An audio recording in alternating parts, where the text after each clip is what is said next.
Уладзімір Правасуд, дзіця і маці. Аднойчы маці мімаходам зайшла з сынком у магазин «Прырода». Малы аслупянеў знянацку. Куды ни глянь, жывыя цацкі. Яны спяваюць і ў клетках скачуць.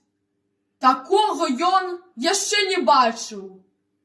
Дзівосаў, адным словам, многа, і вочы разгарэліся ў малога.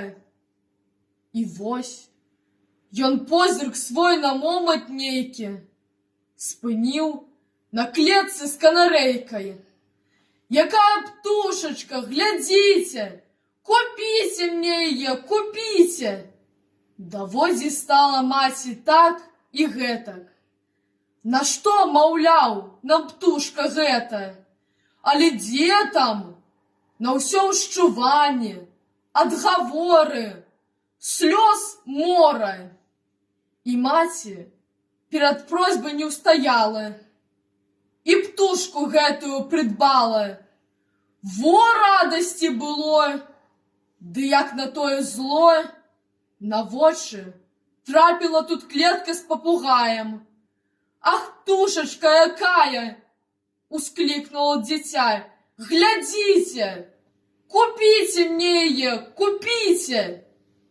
Не памаглі ні адгаворы, ні ўшчуванні, а ў сынка уже новае патрабаванне. Ён раптам чучела мядзведзя згледзеў і загадаў: купіце мне мядзведзя! А маці зноў не ўздолела ўстаяць. Тут прадаўшчыца мусіла сказаць: малому вы што хочаце купляйце, але капрызам лепш не патурайце, бо з яго прагай да раскошы у вас не хопіць грошай.